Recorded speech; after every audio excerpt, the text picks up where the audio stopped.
Hi, it's going to be a little bit of a fun, but not entirely fun, and like a joke, but not entirely joke, of course, video, because I want to talk about the love of my life, and yeah. So I used to think that my mother is love of my life. Seriously. I really deeply thought this. I was calling her that in all my letters to her. And of course, it was sick and toxic relationship, but back then I didn't realize it. So, anyway, then I was thinking the same thing about one guy that I met when I was 21, I believe. Then I thought this about the guy that I met when I was 23. Then I thought this about the guy that I met when I was 26. No, 24. 24. Then about the guy that I met when I was 26. Then about the guy that I met when I was, I think, nearly 30. Then about the guy who I met when I was 34, I believe. And then I met a real love of my life when I was nearly 35. And what can I say? This person is perfect. Has all the qualities that I'm looking for. Is okay, starting from the most like shallow things. Looks the way I would, love this love of my life look like. Talks, walks, speaks in the way I would like. Has the values and has the values which I respect and I also believe in. Has the self-dignity, self-respect, self-confidence, knows all bad and good sides of, I would like to say, like, because I want to say like it's a person, so I don't want to use like of herself, himself, so I will say like, or of itself personality. Reacts in the most difficult situations in the way I would react. And doesn't eat animals because thinks that this is the most cruel thing you can do. And even dresses in a way that I love, and has the, I don't know, even the voice that I like, and is having sex the way I like, and is like a bit vulgar sexually, or even a lot in the way I like, and is very liberated and, well, just perfect. Of course, with all the what is perfect, right? I mean, perfect in my eyes, right? So with all the imperfections, like post eating disorders, like post some traumatic things in this person's life, and many other things, like liking to drink whiskey, and liking not sleeping during the night, but not waking up early in the morning, etc., etc., right? And yeah, this person is perfect, and is a complete total love of my life, and this person is me. So that's the joke. I think you kind of knew like what I'm going to say at some point. So this person is me, and I really worked hard on this to be true, for me to be love of my life, for me to be the most important person in life, to have self-dignity, self-respect, and to have self-confidence on the level of being able to record this video and not caring what anybody will think, will say, or whatever. I used to put everyone else first, not me, not myself. And I would really highly think of what other people think, and being really worried about other people's opinion. Now I don't give a fuck. Like, really, I love people around me until they don't give me negative emotions, negative anything. Then I go like hashtag fuck you. Oh no, not don't no, not fuck you. Just go and disappear. Hashtag go and disappear from my life. There is this nice word in Polish.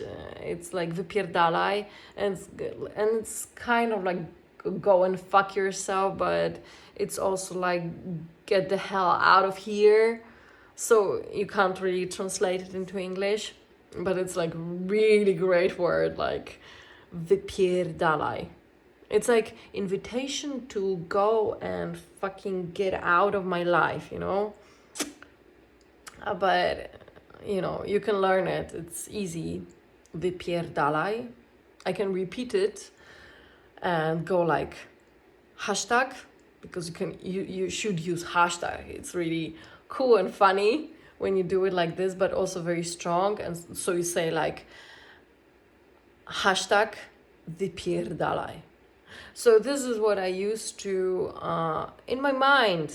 I don't need to say it actually, but in my mind I say it to all the negative people who have any negative opinions and have any kind of opinion actually, beside like saying that I'm great and wonderful, etc. Because you know what? I became my own example. I became my own perfect person because of the hard work I put into self-development, therapies, like, yeah, therapies. And again, therapies. And self-therapies as well, like figuring out what I can do to think differently, to finally put myself first. And one of the things that I created my own, like my self-therapy, was this. This is my tattoo that I have created. It's a koru, Vietnamese plant that grows in like inside but becomes bigger outside. And this is my philosophy, you know? Self-development creates a huge power outside. And this is my sign of self-dignity, self-respect, self-love, self-everything, what is the best, you know? I love this tattoo. And when I did it, when I got it, let's say it correctly, when I got it, I was like 35. It was my 35th birthday gift. And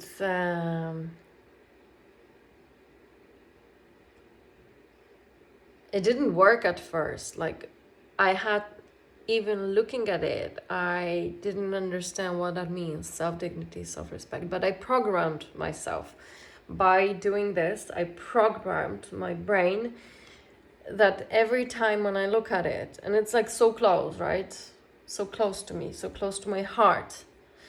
So I program myself that every time I will look at it, I will think of self-dignity, self-respect, self-love, self-growth, my own power, my own strength. At first it didn't work, but here I am. Oh, you didn't know how old I am. So here I am 4 years later. So I'm 39, right? And you know what? It totally worked. It totally worked. And now it's like flat, because for a long time, when I didn't believe in it, it was like not healing well and it was sticking out, and it was alien to me, this tattoo. And after about 2 years after getting it, finally it became flat. And through these 2 years of having it and it not being flat, I was saying like this: once it will become flat and totally integrated with me, I know that the idea, the philosophy behind it that I created will be in me, within me. And so now it's flat, totally healed, and it didn't heal for a long time. So now it's healed. And now I know that, it's flat, totally flat. And it used to be all the time sticking out and really, really not with me, not integrated. But now it is.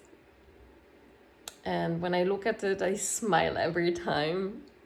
I love it. I love my Koru tattoo. I really looked for this pattern a long time. How to make me here and here think of something so good for me, how to feed myself with something good. And so now comes the part, and it's difficult, how I woke up, and also what made me to do this tattoo. Because how I woke up, it's different, and how I got this tattoo is different story. I woke up when I was nearly 35, and I was like, let's say, going out of somebody. Like, it wasn't really my partner, but I was just like going out with this person. And you know what? This was the first, and believe me, the only time that somebody put a fist in my face. So he nearly beat me. And this is how I woke up. I thought that something is really wrong with me. No, don't get me wrong. I knew that there is something like totally wrong with this person, but there was something wrong with me that I let this person that I had so many doubts about go that far in my life, you know?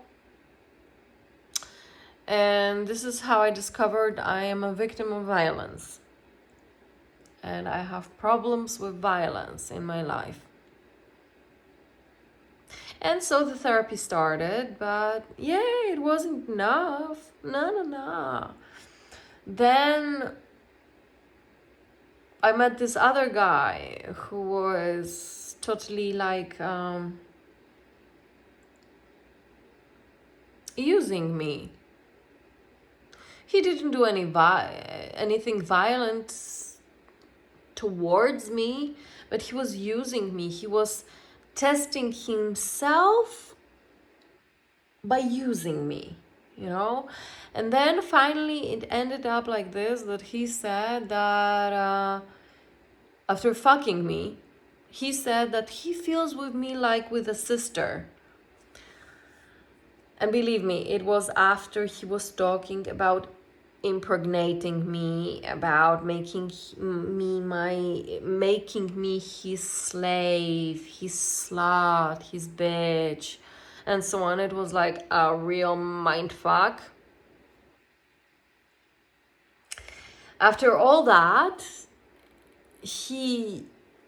well, of course, I let him fuck me, which is like totally sick, but I was still during the therapy and still not okay entirely, so I don't judge myself. I don't even judge him. That's not the issue.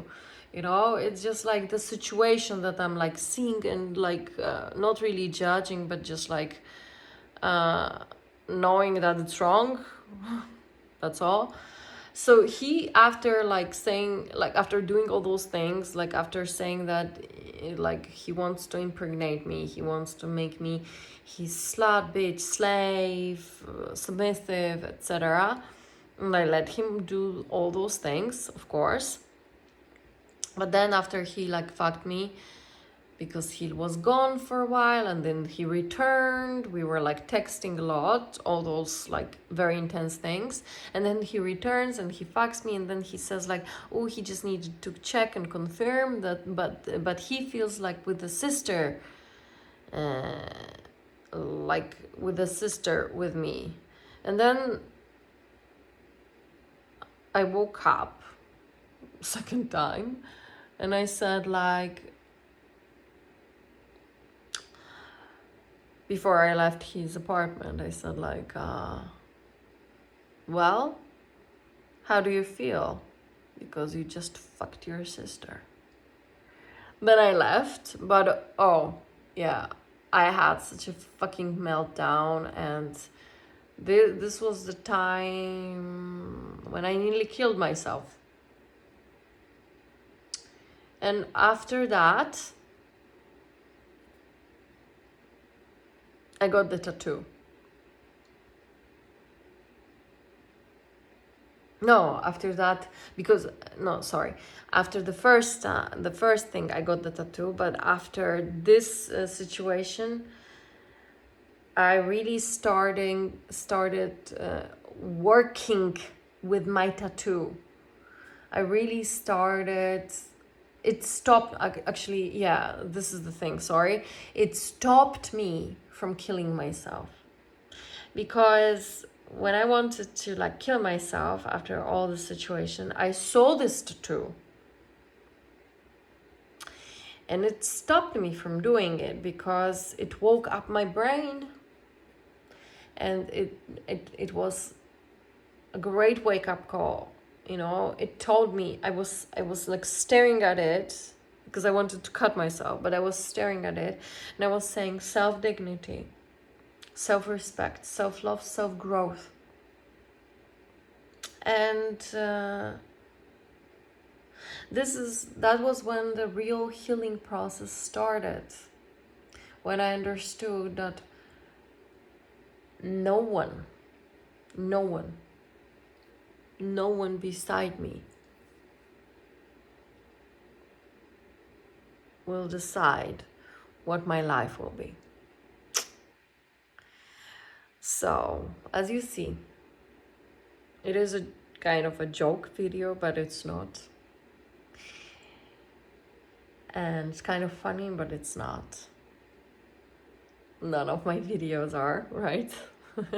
So, anyway, what I would like you to think about is, aren't you, or shouldn't you be the love of your life? I wish to all of you to be the love of your lives. I don't know if I'm saying it right, I hope, but you know what I mean. I believe. I needed to do this. Maybe you need to do something else to remind yourself how important you are, how great you are, and that you should be number one in your life.